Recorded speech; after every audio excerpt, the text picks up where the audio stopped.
Well, tonight I'm excited about what we're going to be doing. We're going to be walking through the book of Judges. And then at the end of the year, we're going to be looking at the book of Ruth, because these kind of go together. But more so, the book of Judges really goes together with the rest of the Bible. Most notably, the book that comes right before it, that's Joshua. So in order to understand the book of Judges, you need to understand, well, the book of Joshua. And you need to understand the rest, Genesis, Exodus, Leviticus, Numbers, and Deuteronomy. So understand where everything has gone. Because we all understand that God gave Abraham a promise. In Genesis chapter 12, He gave Abraham a promise. And let me read that promise to you. It was a promise of descendants. It was a promise for land. And it was a promise for, well, blessing. Well, look at this. In Genesis chapter 12. Now the Lord said to Abram, "Go forth from your country and from your relatives and from your father's house to the land which I will show you, and I will make you a great nation. I will bless you and make your name great. And so you shall be a blessing, and I will bless those who bless you. And the one who curses you, I will curse. And in you all the families of the earth will be blessed."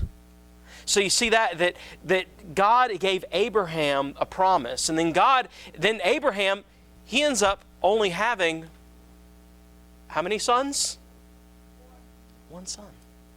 Okay? 2 sons. Did y'all just mess me up? I just pointed with one, and then y'all said one, and then I agreed with you, and I messed up. He had 2. He had 2 sons, okay? And then, well, okay, let me just fast forward. We get to Jacob, okay, a descendant of Abraham. Okay, when we get to Jacob, God changes his name to Israel. Well, Israel has 12 sons. Now, we need to understand the Bible is full of scandal. That's one of the things you're just going to understand through the book of Judges. And so Israel, he had 12 sons, but they were actually 4 different mothers. See, there was an issue with his father-in-law giving him a bride that he didn't necessarily want. And so he gave him Leah at first. And so he had Leah, and then he got after 7 years of serving Laban, his father-in-law, and then after another 7 years, he gets the wife that he really wanted, was Rachel. So now he has these 2 wives, and then they have 2 servants. And so with those 4 women, Israel has 12 sons. I'm not going to get into all the different things with that, but that's just the case. That's what we have going on. So we have one father, and so we have these 12 men. So the reason I'm going over this, because we're going to be talking about these guys. We're going to be talking about their tribes, because then you have these 12 men, and their youngest brother, at the time at least, Joseph, he goes into Egypt. And that's when all the 12 tribes, they go over there because there's a famine in the land, and they grow over like 400 years, and then they come out of the land of Egypt. That's what you get with Moses, parting the Red Sea, going into the wilderness. And that's what we see in the book of Exodus. Okay, so we see in the book of Exodus them coming out of the land and going into the wilderness.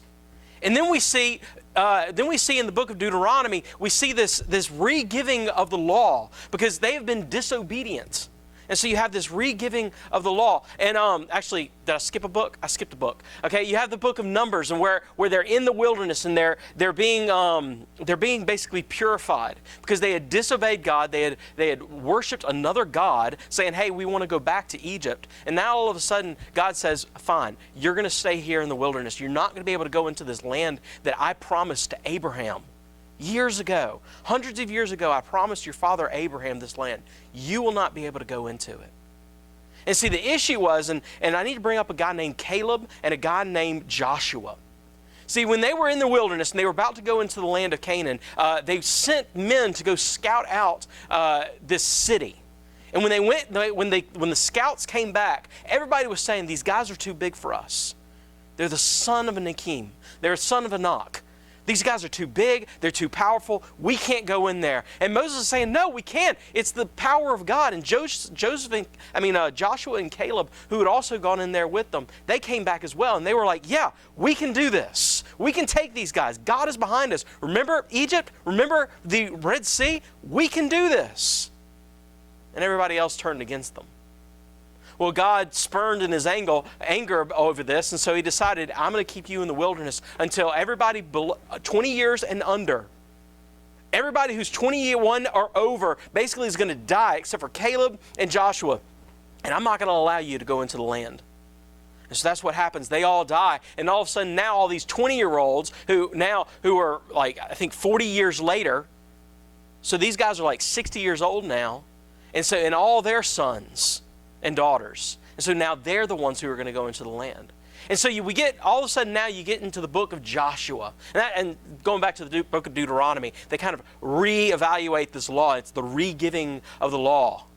And so they kind of reestablish and reaffirm their devotion to God. And then you get the book of Joshua, where Joshua takes the people of Israel into the land of Canaan, and he takes them right into the middle of the land, right above the Dead Sea. And he takes over this land, and he fights, and he wins battle after battle after battle. That's where you get the Battle of Jericho. You remember that growing up? If you learn that story, where they march around the city, they don't even fire a shot, and the walls come down and they take the city. And it's one thing after another. He comes in and he defeats all these cities, and over and over and over again in the book of Joshua it's saying it's because the Lord went before them. Because the Lord did this. Because the Lord is the one who gave them the land and gave them the battle. And so now all of a sudden we're getting to a point where now Joshua is about to be is dying. And he now, in the book of Judges, we have in the very first verse, now it came about after the death of Joshua. So that's where we get in the book of Judges. You have the people of Israel, and they're now in the heart of Canaan. They've taken the core of it, but they've got all these other, and we also read in the book of Judges that we have all these other cities that now have to be defeated. And so in the book of Judges, we have in the first chapter kind of a recap of the book of Joshua. And so that's what we're going to look at today. We're going to see this recap of the book of Joshua, because we need to trust the promises of God. See, we need to do that because they needed to do that. And we definitely see the promises of God here. See, God promised them land. God promised them the promised land. That's why they call it the promised land. And so it's the land of Canaan. And he says, you have to wipe everybody out. And I'm going to go before you. So my first point here tonight is in verses 1 and 2. And it's to trust the promises and commands of God when seeking faithful leaders. Because we're about to have a leader that's going to die. Look at this. Look at verses 1 and 2. Now it came about after the death of Joshua that the sons of Israel inquired of the Lord, saying, who shall go up first for us against the Canaanites to fight against them? The Lord said, Judah shall go up. Behold, I have given the land into his hand. See, we have this report, and then we have this introduction here. And what we're seeing here is that they're looking for a leader. They're looking for guidance. They're looking for this leader because Joshua, their leader, who had taken them into this land, all of a sudden he's dead. And they got nobody. And they're looking around. They're saying, who are we gonna follow now? Caleb's old, and they're looking around. Who's going to lead us? And God responds with, Judah is going to lead you. Now, when we say Judah, I'm not meaning like a person. That's a tribe. That's one of the tribes of Israel. So when he uses the word Judah, what he means is all the people of Judah. Okay? It's thousands of people. And so he says the people of Judah, that clan is going to lead you. Well, that's interesting. Now, you might be thinking, why is that interesting? Well, let me tell you. That's interesting because Judah is the fourth son. Now, in their culture, usually the leader of the family, when the patriarch dies, when the father dies, usually it's the firstborn son, isn't it, that leads.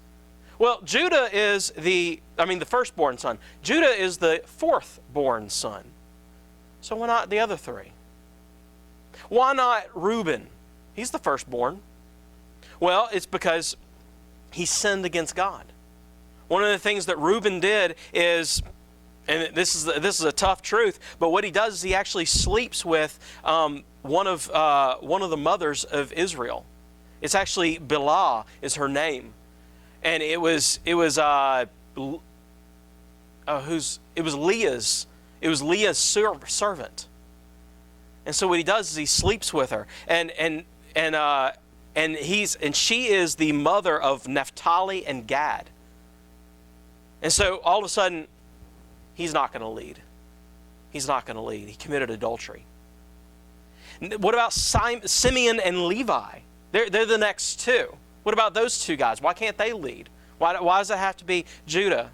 Well, Simeon and Levi, they used circumcision as a weapon in order to kill some men who had raped their sister. And so there's this man named Shechem, and he raped their sister Dinah. And so what they do is they basically make them get circumcised, and then when they're healing, they go in and kill them overnight.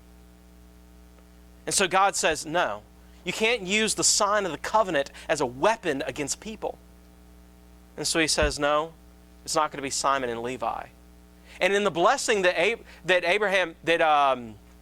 Jacob gives his sons, one of the things that we read in Genesis 49 is that the scepter will never leave Judah's hand. That Judah, the fourth-born son, he's going to be the one who leads. He's going to be the one who leads. Judah. That's interesting. It says the last-born son of Leah. He's the fourth-born son. And he's not perfect either. He's had his sins. But he's given the promise.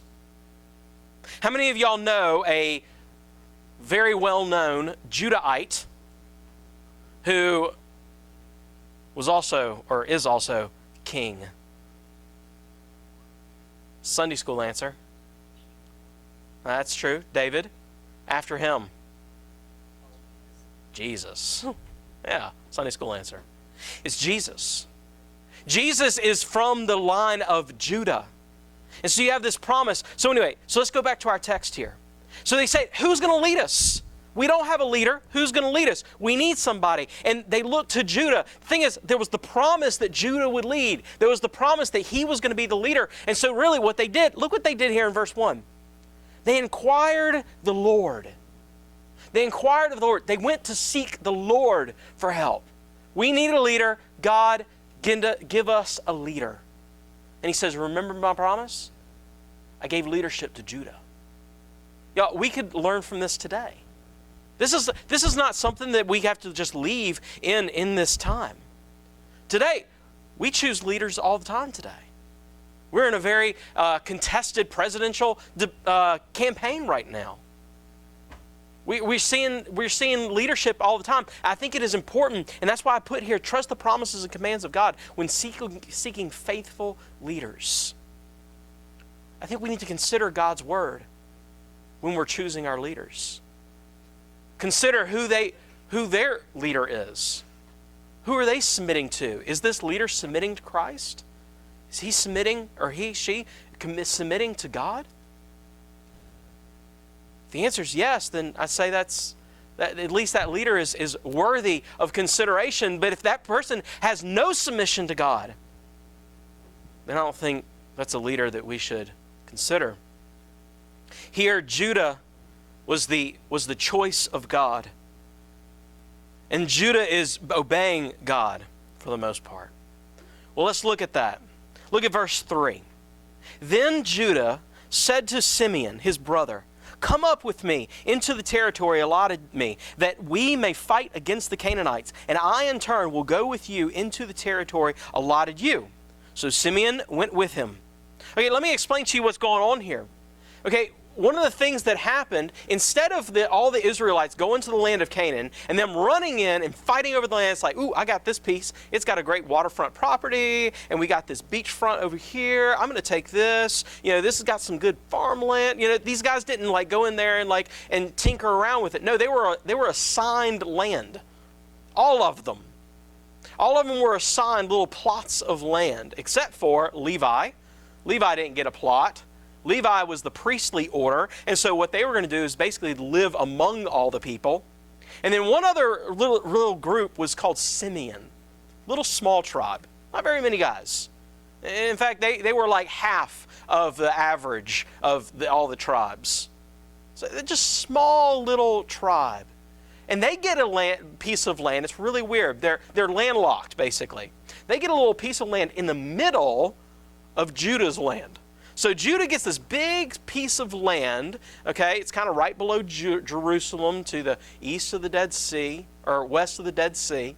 So Judah gets this big piece of land, the biggest piece. And then Simeon gets this little bitty nugget right in the middle of their property. So if Simeon wants to go anywhere, they have to go through Judah. That's interesting. So that's why Judah here looks at Simeon, and when I say Judah, the tribe of Judah, that's why this tribe of Judah, these tribal leaders, look at the Simeon tribal leaders and say, hey, we have to defeat the rest of the Canaanites that are in our territory. Why don't you come up and fight with us? And then we're done, we're going to fight with you to defeat the Canaanites in your land. Because that's what they had to do. That was their job now. Each tribe was responsible to now take out all the Canaanites that were in their land. And so that's what they're doing here. And so he offers to partner with them. And that's why I say we are to partner with God's people in obeying God's commands. He was commanded to wipe out the Canaanites. And so what he does is he wipes out the Canaanites. And this tribe, they join with Simeon. They partner together. And they say, hey, why don't you help me and I'll help you. It's good. It's good. That's why, incidentally, let me give you another example of this in the New Testament. You have Jesus sending out the disciples in pairs. In pairs. To go out and share the gospel and to do evangelism. You have churches helping one another in the fellowship of preaching the gospel. You know, I practiced this in college. There was one time that I was in Chicago, and our job was to go out to the city. Okay, now it was considered like the fourth worst city or this neighborhood of Chicago. I mean, lots of crime, drugs, all that stuff. Okay, and so we go into the city, and I'm in there, and I've got a partner. They send us out in pairs. Okay, so I go out there, and we find this guy, and this guy's like standing on the street, you know, and I'm like thinking to myself, all right, there's a guy. He's standing on the street, not doing anything. We'll just go up and talk to him. We'll share the gospel with this guy. So we're over there, and we walk up to him, and we introduce ourselves, and we start talking. He's talking to us, and he's a pretty friendly guy. And so we go on to tell him who we are, where we're staying. He knew the place where we were staying. He knew the people that we were with, and it was like a women's shelter type thing. And so we started sharing the gospel with him and asking him about God and things like that. And we were having this great dialogue. All of a sudden, he kind of looks over our shoulder and he kind of motions like to someone to come on over. And this guy walks up, and the guy who we're talking to all of a sudden pulls out, well, drugs out of his pocket, and he sells drugs to this guy, and then the guy walks off. And I'm thinking to myself, did this guy just sell drugs while we were sharing the gospel with him? I'm like, what? And I'm like, and I didn't say anything, you know. I mean, of course, I just kind of ignored it, you know. And I'm just like, and then he does it again. The guy sold drugs to 3 different people while we were sitting there sharing the gospel with him. I'm like, this is nuts. And I'm like, I'm so glad I'm not here by myself. You know, I'm glad I'm with this other guy. And so, you know, so me and Chris, we kind of walked away from that. I was like, that was the craziest thing we've ever seen. And so it was weird. But we went together. And so I think it's important for us to fellowship together and to walk together in our Christian life. To obey God as a group. That's what the church is for. And so that's what Judah does here. He gets Simeon, the tribe, and he says, hey, why don't we go obey God together? Why don't we fight together? And so they have this brotherly partnership. All right, let's keep looking. Verses 4 through 8. We're going to see that we're going to trust the Lord to fulfill His promises, and we're going to respond with loving obedience. Look at verse 4. Judah went up, and the Lord gave the Canaanites and the Perizzites into their hands, and they defeated 10,000 men at Bezek. They found Adonai-Bezek in Bezek and fought against him, and they defeated the Canaanites and the Perizzites. But Adonai-Bezek fled, and they pursued him and caught him and cut off his thumbs and big toes. Adonai-Bezek said, 70 kings with their thumbs and their big toes cut off used to gather up scraps under my table, as I have done. So God has repaid me. So they brought him to Jerusalem, and he died there. Then the sons of Judah fought against Jerusalem and captured it and struck it with the edge of the sword and set the city on fire. So now we have here, now they're going to go into this conquest. And we have in these verses kind of a story of how this happened.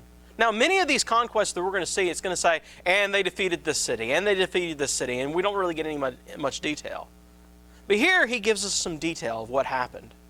We have this victory over this city called Bezek. Now, they go through here, and I want you to pay attention to don't miss it in verse 4. Judah went up, and the Lord gave the Canaanites and the Perizzites into their hands. He gave them into their hands. So what we see here is we see the establishment of who is actually winning these battles. It's God who wins the battles. It's God who goes before them. So he goes on. And he says it's God who's going to give it to them. And look what he does. And he defeated 10,000 men. That could just mean he defeated a lot. It was a big army. All right, so they got that. So they win this first battle. And look at this. This guy named Adonai Bezek. Now that could just be the leader of Bezek. That's actually what that means. The Lord of Bezek. So it could just, they gave him a name, Adonai. It's his title. It could be that, or it could be actually his name. But they captured him, and they do something weird here. Well, seemingly weird. They cut off his thumbs, and they cut off his big toes. Now, let me tell you why they would do that. And he actually mentions that he does this to other kings as well. Why do you cut off someone's thumbs and big toes? Yeah. You can't run without big toes, and you can't swing a sword with no thumbs. This is why we will always be able to defeat our pets, because they don't have opposable thumbs. Okay? I tell that to my dog all the time. I say, submit to me, dog. I will always beat you.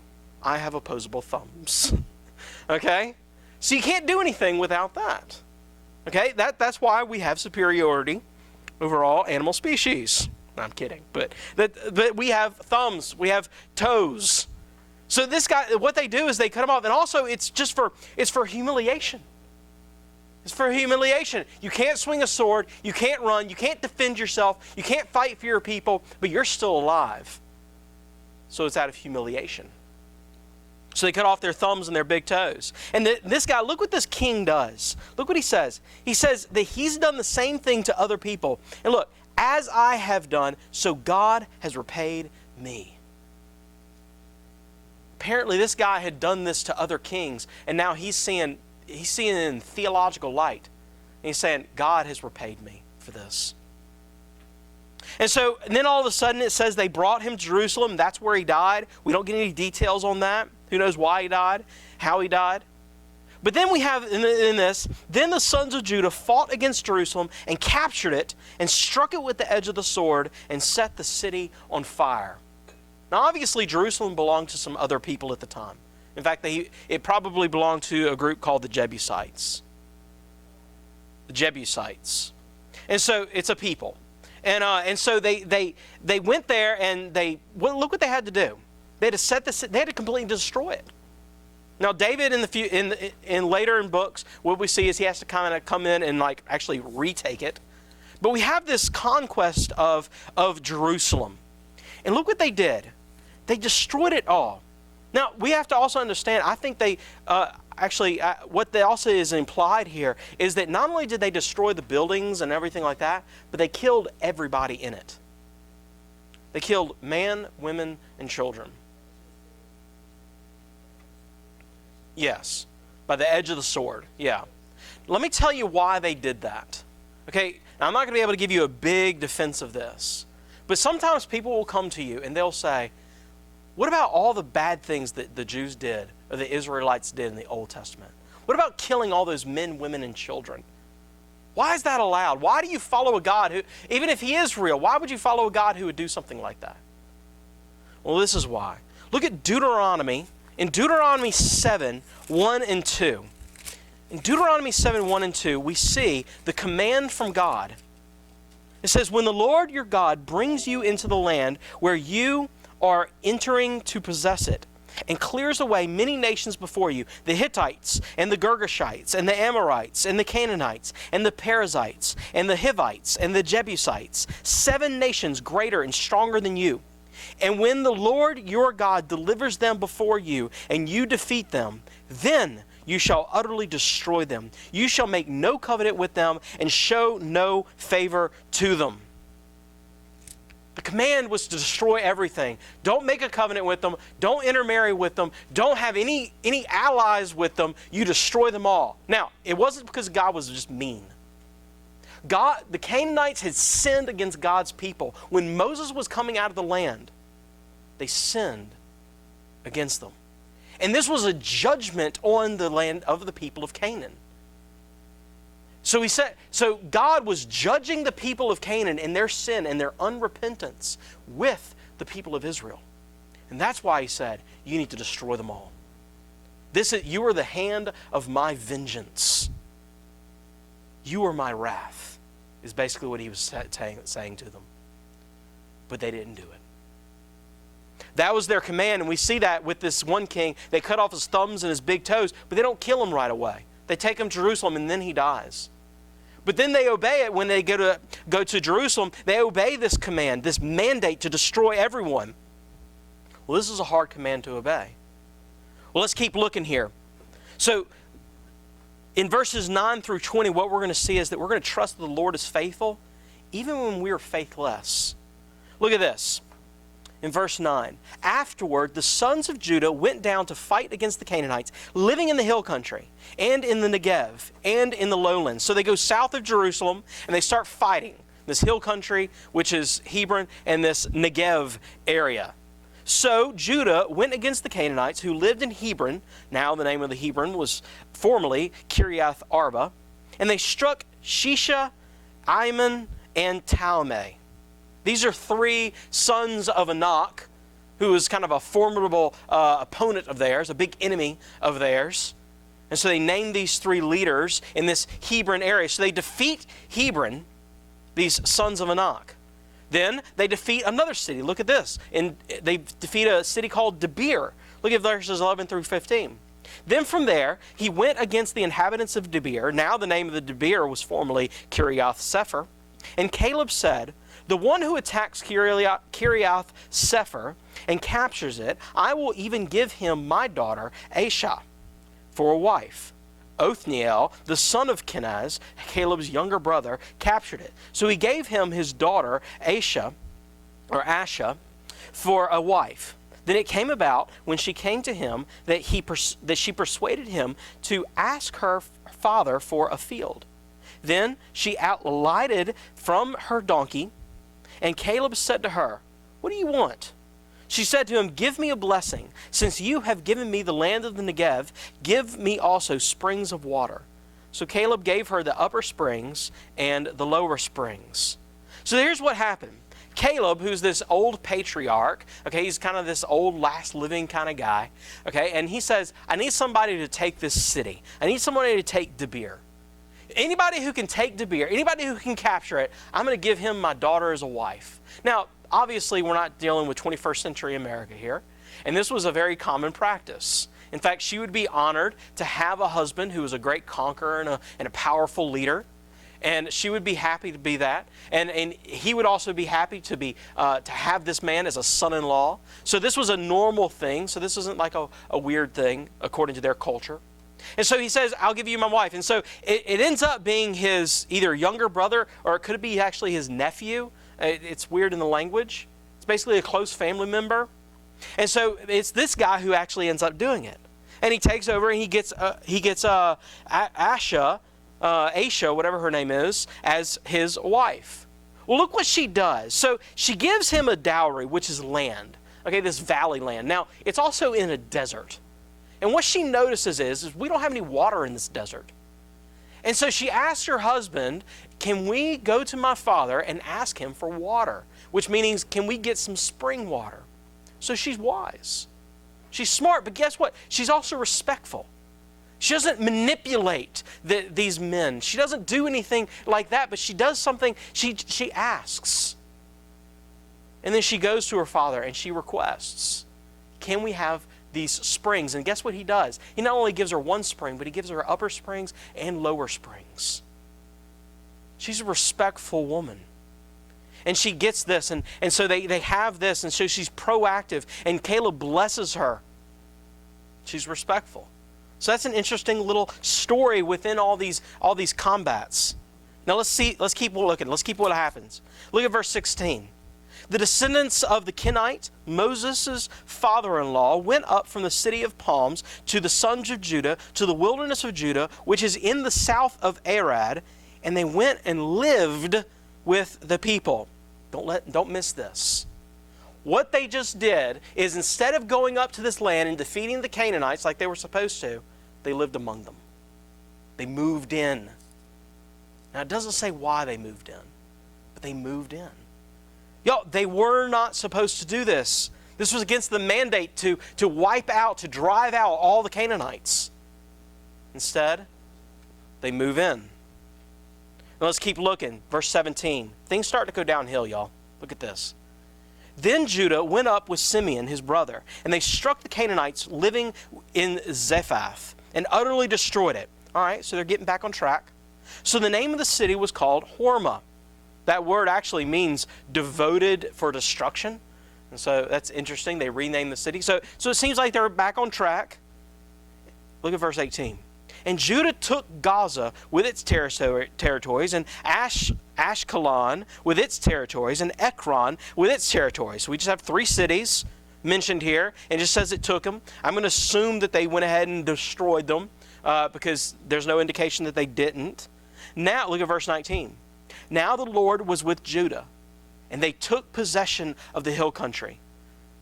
But they could not drive out the inhabitants of the valley because they had iron chariots. Okay, so here's a little recap of what had happened. In the upper hill land, they took them, and look what it says here. Who gets credit for this? The Lord was with Judah. So the Lord gets credit for their conquest of this hill land. But all of a sudden in the valley, they can't destroy it. Is it because the Lord all of a sudden wasn't able to give them those people? No. It wasn't because God wasn't able. Look at this. We see their excuse right here. They had iron chariots. They had superior military might. And these guys were scared. They didn't go into the land. They didn't defeat them because they were scared of their military superiority. So they didn't do it. Again, disobedience. Keep looking at verse 20. Then they gave Hebron to Caleb as Moses had promised, and he drove out from there the 3 sons of Anak. Those men that we had talked about earlier. So, okay, I'm going to stop there for this week. But what we see here is we see this recap of Israel coming in. They're fighting against all these cities. And what we see here is they were supposed to take them out. And they do well in some cases, in Jerusalem and in Gaza and Ashkelon and Ekron and these other places. But then they fail in places like Arad, in places like the valley. They fail. And we're going to see where that really is going to really come back on them. The God has promised them something, and they did not believe the promise of God. Y'all, it is important for us to believe the promise of God. God has promised us eternal life if we trust in His Son. That is a promise that we can believe and that we can hold to. And so we must believe that promise because God always fulfills His promise. And that's the theme you're going to see over and over again in the book of Judges. All right. That was a lot of intro and a lot of backstory. But let me pray. And we'll be done. Father, we thank you that you have given us this word and that we know what has happened with your people. And then we know that they did not always trust your promises, but I pray that we will. I pray that we will come together with other Christians and obey your commands. I pray that we will respond in loving obedience to you because of your promises. I pray that we will be faithful even if we are faithless, that you will be faithful even if we are faithless. Lord, give us trust in your word. In your name I pray. Amen.